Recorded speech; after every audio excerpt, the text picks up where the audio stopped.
negative or positive impact upon mental health and on humanity. So I will leave it to the competitive team and to the affirmative team to choose if it's, are you pro that topic or against the topic?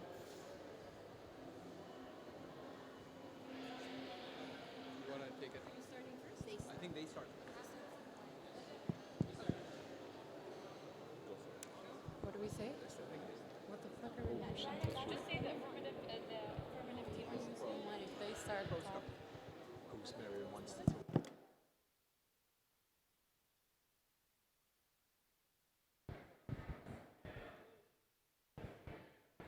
Okay. Hello, everyone. Thanks, first of all, for giving us this opportunity to express our emotions and opinion about this topic. We are the team that agrees with keeping the social media transactions, be it likes, dislikes, comments, votes, and polls. We all know that internet connects us. More than 50% of the world is connected today, of which 42% of the world population is using social media. When it comes to UAE, more than 98% of UAE population is actually connected, of which 80% of UAE population is also using social media. It means that UAE population is tech savvy. So what is being done in this regard?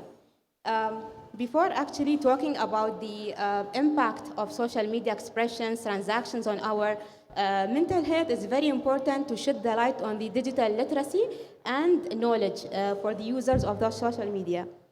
So similarly to our life, in real life, we do have certain principles by the positive citizenship.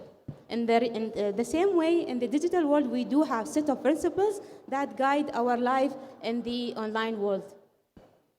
So if people are equipped with the right knowledge, skills, and tools, they will be able to use technology wisely and mindfully, and wisely. Recently, Sheikh Mohammed bin Rashid also issued a set of guidelines for the attitude in the social media, of which positive interaction was one of the main ones. If this means something that we should actually encourage each other to use social media in a very positive way. Uh, Finally, it's not about backwarding technology and forbidding people from using expressions online. It's about educating them and training them to use it in a very mindful and positive manner. So in the digital world, we have multiple platforms that we can use for connection and expression. So removing one feature or any interaction or transaction, it will actually affect somehow the ecosystem because each feature complete each other or interrelated. Now, it all started in 2009 when Facebook invented the like button. Like button was actually invented to limit the comments because a lot of people would write repetitive comments. Now, let's say in a wedding post, someone posted a wedding photo, there would be like, congratulations, congratulations, and so on. So they were like, why don't we just create a button where people can just press and they just like it, basically. Now, virtual life is not different than the real life that we live in. So we should all just because I'm aware that some people, okay, would actually have fake personas in real life, in virtual life, but the same applies in real life anyways, because a lot of people around us can be fake too. Now, what I'm trying to say is that we are all, we have different types of people, we have different content types, we have different preferences. So it's all about digital citizenship that Amal spoke about briefly. Now, when it comes to emotions, emotions are a fundamental part of our life. Now, if we talk about organizations, they actually use data analytics just to analyze the user preferences or behaviors, just to be able to give them the recommendation or push content to them based on their preferences. So if we removed such interactions, you won't be like some companies won't be able to tailor the needs of the target audience. Now, social media expressions proven to have ultimate advantages on the people. For example, many freelancers use social media to promote their services or businesses, products, or so on. So the trick is to educate people on how to use this tool rather than abuse it. Thank you, Ranud. Besides awareness and self-expression, a third point is about mental health. And ultimately, mental health really depends on the individual and how they interact with these things. I mean, we kind of come at it with an angle of sticks and stones may break our bones, but words will never hurt me. And there's a lot of tools on social media that can help us prevent us from seeing these kind of negative comments. So if we do kind of adopt a positive citizenship and a positive mindset while interacting with each other, the end result will be positive. But negativity can also be thwarted and diverted through blocking, through disliking certain negative comments that we found on it's being popularized on a lot of different websites. It's also important to note that each person is really in charge of their own mental health state with social media, and it's important to not let it use you as a tool, whereas you should ultimately use social media as a tool by limiting it through screen time. There's a lot of different ways of approaching this, detoxing. But thank you for your time, and this is our argument for using social media transactions. Thank you.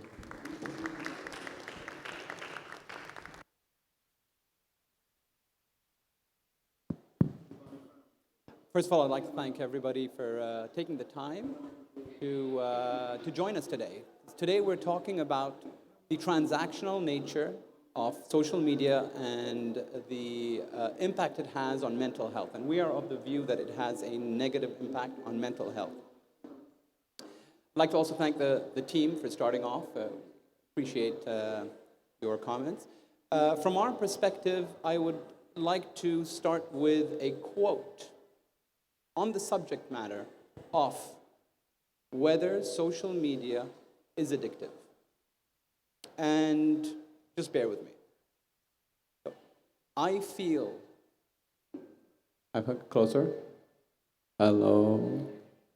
So I feel, it's too loud, really? Okay. I feel tremendous guilt.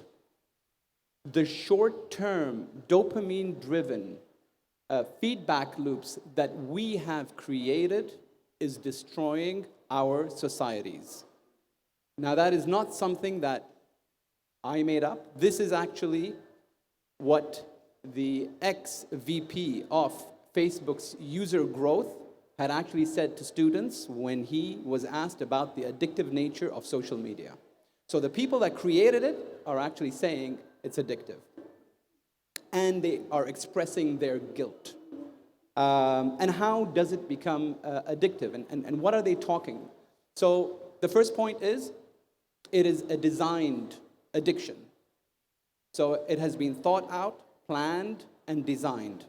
Second of all, mental health. We're talking about its impact on anxiety, depression, and specifically also sleep deprivation. And of course, last but not least, we're also talking about the impact that it's having on the youth. So the key question is, how is it addictive? And this was what the VP had said, is that dopamine. So the dopamine-driven, so dopamine actually is what the feedback loop comes in for humans. So the tools that they have done actually increases the dopamine levels until it becomes very high, and as a result, when people do not get the likes that they're requesting, then they begin to fall into depression. And I would just like to hand over to my colleague to talk about that. Okay, so let's talk about why this is a problem, okay?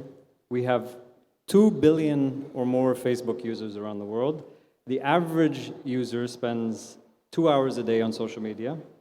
And according to TED, up to 10% of internet users are psychologically addicted, which means they're not able to control the amount of time they spend online.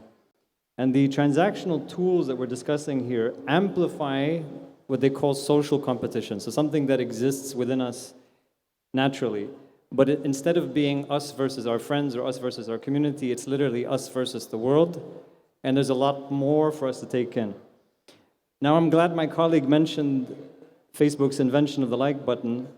One of the inventors of the like button actually herself had an issue with addiction to this, and she said that she struggled with her sense of self-worth. Sean Parker, who was Facebook's founding president, also said that the company set out from the very beginning to make things addictive, to keep people on Facebook as long as possible. And dopamine, as my colleague here mentioned, is what allows drugs to be addictive. And big tech know this. So all of the big players in social media understand this. And there's even a company in California called Dopamine Labs, which specializes in working with these type of platforms to make their features more addictive. But what's the problem with addiction? It leads to a number of problems. One, depression and loneliness. It leads to sleeping disorders, cyberbullying, accidental deaths, societal issues, radicalization, and a number of societal problems. But we need to ask ourselves, who actually pays the price? And those that pay the price are the children. And I'll end it there for now.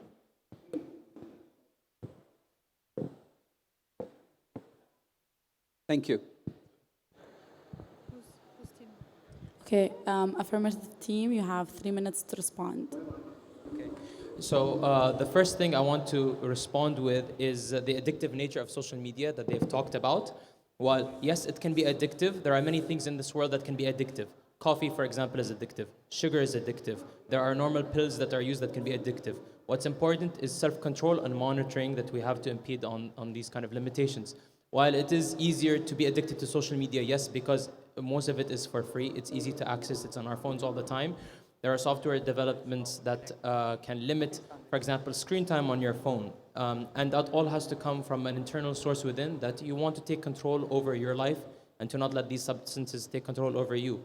Generally, and while 10% are psychologically addicted, for example, we don't want to disregard the fact that the rest of the 90% aren't. And this is still a minority group that we are talking about. And there will be this kind of case in almost every subject matter that we do talk about. In terms of limitation, again, and that's one thing I wanted to note with children. YouTube, for example, there's a specific category for YouTube that children can access, and they have certain screen time for it during the day. It can also be used as a positive reinforcement for homework well spent, just like TV as kids. You know, nobody would always be allowed to watch TV all the time. If you do well, you get the time to watch TV. And I'm going to hand it over to my colleague who will talk about it a little bit more.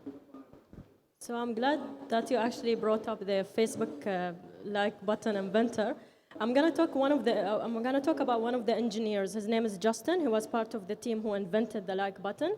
He noticed that he was really addicted to the tool, but he was actually self-aware. So what he did, he asked his personal assistant to monitor his screen limit time. So what was amazing about the whole experience, that he educated himself. He is self-aware, so he's limiting his screen time, and instead of just falling in the trap of the addiction. I would like to add a point on the downsides of removing such kind of transactions, because today many organizations in the world rely on the user behavior, like the likes they do, the comments and everything.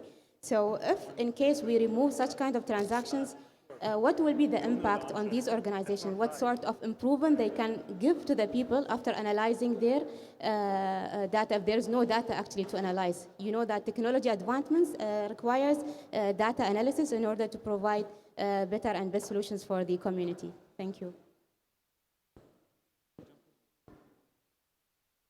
Oh, we have a minute? Okay. Sorry, since we still have a minute, we're going to keep the ball rolling. We want to highlight a specific website that we think is an excellent use of these kind of examples, a website called Reddit, which uses a lot of these interactions of upvoting and downvoting and starring and sticking in comments for people to reach the best kind of information as quick as possible, and also downvoting negativity so that it's not seen for public use. For those who are unaware, it's a forum with many sub-forums in Reddit called subreddits. For example, Dubai culture or food. And let's say I try to look for the best food place in town, and I post it as a question. People who have the best recommendations will be upvoted, the comment will be upvoted through the community, which means I can access the best kind of information as fast as possible, and filtering through this kind of, and we all know how hard it is to filter through a lot of information online. At the same time, if I do post a negative comment, or if there's a negative comment available, it's up to us as a community to be positive about it, downvote it, so it's hidden from the public eye and limitations are set on that person. All right, so I'm glad you brought up how other things are addictive, right? So you mentioned sugar. Sugar is a huge contributor to cancer, diabetes, obesity, and many other things. Sugar addiction is a major issue in the world. Anything can become addictive. So even exercise, which is a very important part of living a healthy lifestyle, can also be addictive and lead to premature death. So the argument here isn't about whether or not addiction is the problem. It's about the fact that these tools are engineered to be addictive, right? And the problem is that we don't have kids walking around all day with sugar in their pocket, right? But we do have kids walking around all day with access to social media sites. So it's a different accessibility, it's a different type of addiction. And I think that's the key concern here when it comes to children. And I think from an adult perspective, while having self-control and being able to actually manage the amount of time that you spend on social media, children do not necessarily have this self-control. And so the Cyberbullying Research Center, which is based in the US, actually started collecting data on cyberbullying in 2002. And since 2002, cyberbullying has doubled with the increased use of social media. And as a result of cyberbullying, children are now more exposed to hatred on a 24/7 basis, where before, to be bullied, you actually had to be in the physical presence of a bully. But now, with the use of such social media entities as Facebook and Instagram, likes and comments, children can actually be bullied 24/7. And so if we look at the news previously, children have been pushed to kill themselves as a result of cyberbullying and hatred that they've faced in school. An example is Mallory Grossman, who's age 12 from New Jersey. Because of cyberbullying on Facebook, she killed herself as a result. Sadie Riggs, as well, 15 years old, she was bullied for the pure fact of having red hair and braces. And so her mom eventually took her phone and smashed it to try and decrease her exposure to cyberbullying. But a week later, they found her hanging in her room. So I think from an adult perspective, yes, we can control it. But how do you mitigate cyberbullying, which is really impacting our children and our youth and our teens? And how do you prevent these suicides? Thank you. I'd like to also add that on the subject of addictivity, yes, TV is addictive, as was mentioned, and so is coffee. But so is heroin. Heroin is very addictive. So is alcohol and tobacco. And there are age limits to consume alcohol and to consume tobacco. A report by the Royal Society of Public Health actually said that social media and the tools that make it addictive are up to 4 times more addictive than alcohol and tobacco. And just to put things into perspective, alcohol and tobacco costs the US economy $740 billion in terms of treatment. And I don't think coffee costs that much in terms of treatment. Thank you. We're not talking about alcohol and tobacco. Okay. Wait. So what's next?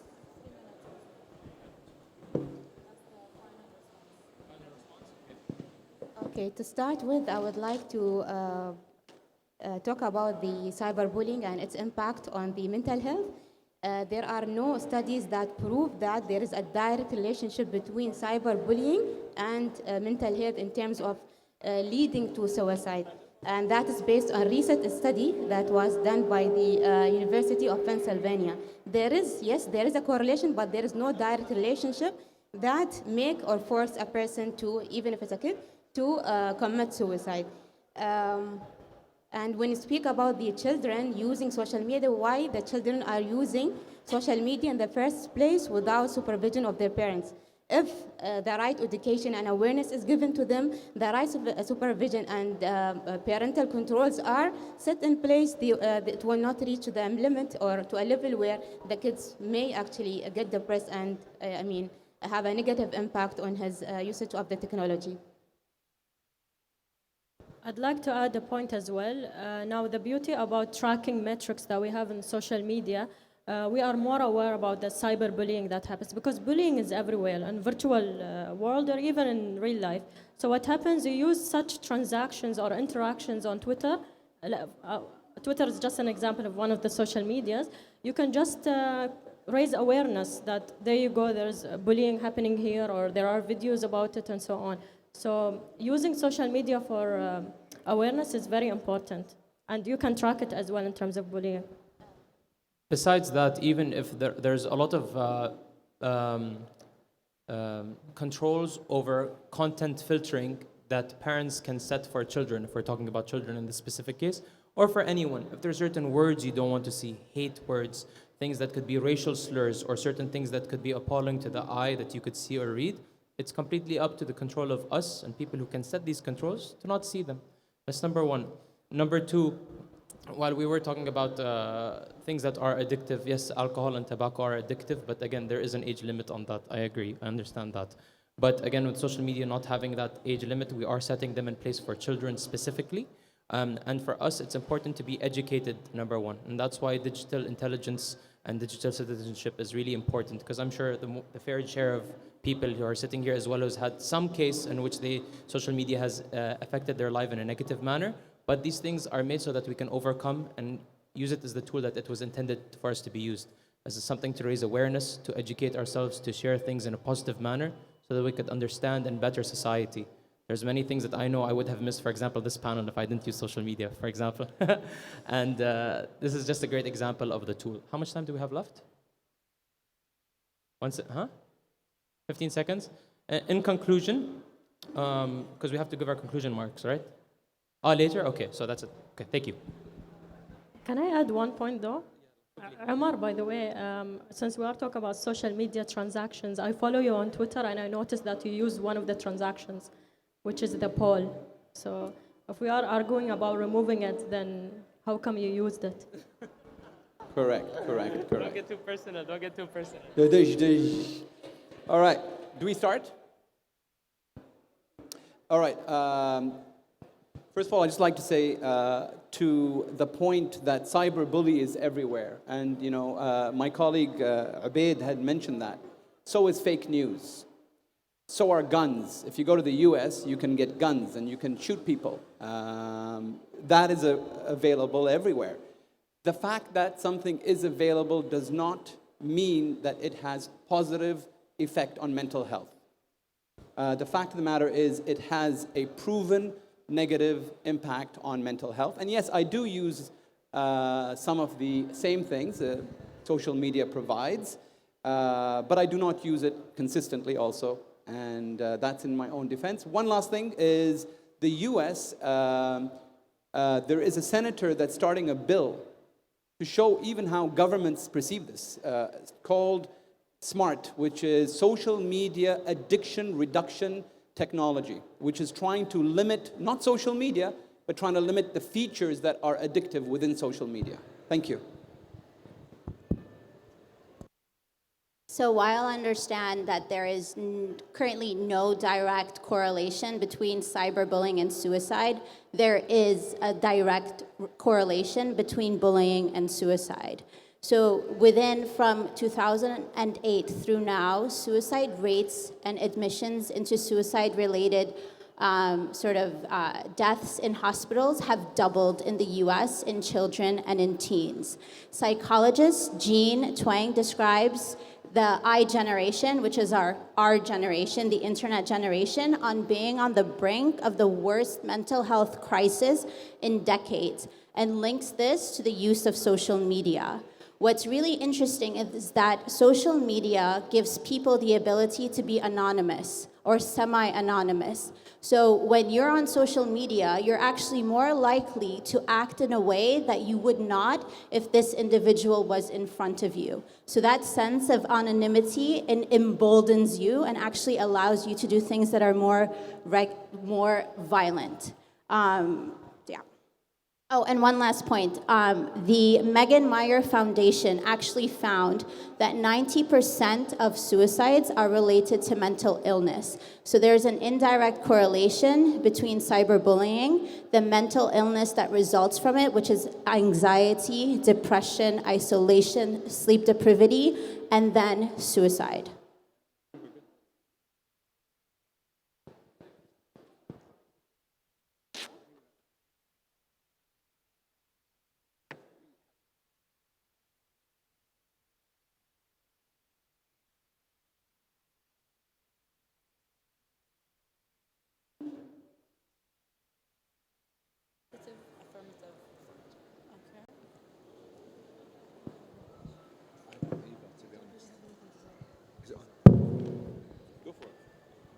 Thank you. First of all, you made some good points about digital citizenship. Do you have any solutions that you can recommend in terms of regulation, in terms of legislation, in terms of policy? Anything about directing the behavior or allowing a sufficient amount of social media use? Do you have any guidelines? Actually, in UAE, we started recently the concept of digital well-being since March 2019, which is this year, in line with the National Strategy for Well-being 2031 that was announced by Sheikh Mohammed bin Rashid recently.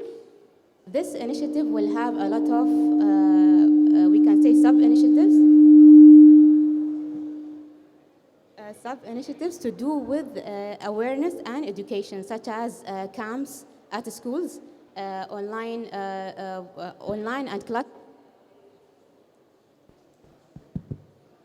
and classroom workshops for the parents, because the role of the parents is very important to educate and transfer the knowledge to children as well. Apart from the digital well-being and the applying the knowledge of the concept of digital well-being, which has actually 8 pillars, among them there is cyberbullying. We are talking here about digital ethics. We are talking here also about digital footprint and how people in the community can keep the right or maintain the right settings in order to maintain their digital footprint, which impacts them in the long run. And one more thing I would like to add, there is also an international practice to adopt the digital intelligence that my colleague Ubaid already spoke about, which is nothing but an international framework by DQ Institute. It has a lot of pillars which are almost similar to what we have in the digital well-being, and around more than 100 countries in the world has already adopted it. Like in Singapore, the students go through the training specific to digital intelligence.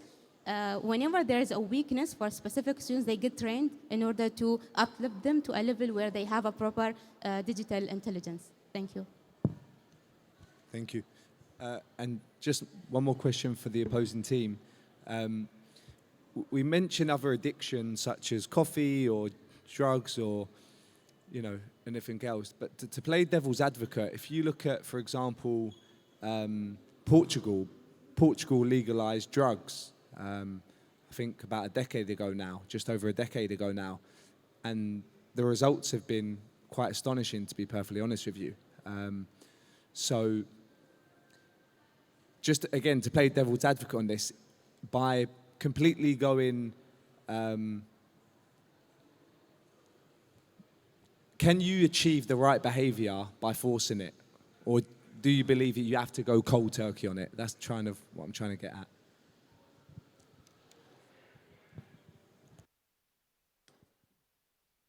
Well, all right. I think mic drop. It's always my turn. The mic drop. So first question, or first in reference to your question, the key point is all drugs, legal drugs, are regulated. So we're not here to talk about the legality or whether it should be legalized or not. But those that are legal are regulated. So in most countries. Number two, in reference to going cold turkey or not, I think this is something that each of us will have our views on. But one of the things that research has shown is that many of the advocates of limiting the effects of the function or the transactional nature of the social media tools, which is the likes and unlikes and the follows and the story and everything else, a lot of them were actually requesting regulation that the social media, to put the onus on the social media platform to actually put up pop-ups and say, listen, you're using this way beyond, it has to be shut down. So I think a lot of it was putting regulation on the social media platforms themselves.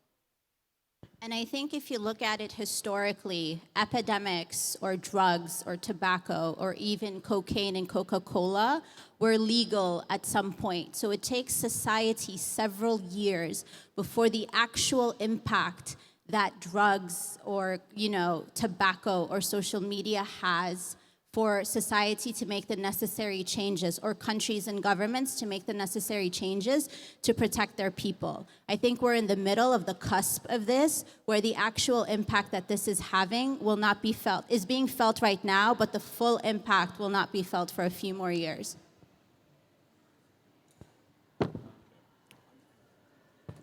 Sorry, just one more thing before we end on that note. There are, from a healthcare perspective, there are facilities that try to treat this addiction. And what we've seen is that in the initial stages, the withdrawal becomes... Sorry, do you mean social media addiction? Yes, social media addiction.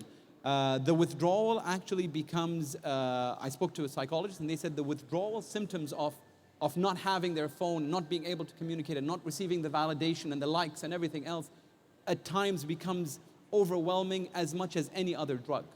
But do you think that's because, sorry, do you think that's because of social media or because they're not able to communicate with their families? I mean, there are other things that they can communicate. Social media. Social media. Okay. Question from me. So we agree that there are a set of certain solutions that have to be in place in order for us to fight this, what you call an epidemic of social media, right? But evidently self-control is one of them, and it has to be a key ingredient, just like fighting any other kind of addiction in any form, whether it's sugar, in food, any of that, even drugs. But I'm hearing a lot more solutions from the other team, and I'm hearing really good points from you guys with really good proof, but I'm not hearing a lot of solutions. So you're saying that at some point, you mentioned that we need to stop it, or we need to regulate it, or maybe even curb it at some point. But that's me making an assumption on your comment. So what would be a clear-cut solution that you would propose? It doesn't have to be scientifically based, but something that you think should happen in order to limit it. Thank you for the question. So, the point of this debate is not about what should be done. The point of this debate is about what impact this has on society. And what we've argued is that it has a negative impact on society. And I think we've proven that. But to answer your question anyway, what we suggested is, number one, it's something new. It's something that has become an epidemic. It's negatively impacting children. It's causing addictions. People are going into rehabilitation because of it. It's being manipulated by the big companies that use them. With all of that in mind, I think we need to study it more. We need to understand its implications. We need to start regulating its use. And then we need to create cooperation between government, mental health professionals, and these big tech companies that use these tools and technologies to really create safe frameworks around them. I think what we've also been seeing is sort of the rise of radicalization through the use of social media. So if you look at like far-right groups in the US and in Europe and otherwhere in the world, they use social media as sort of their entity to recruit and really target, for example, individuals who are like mentally susceptible to this. In my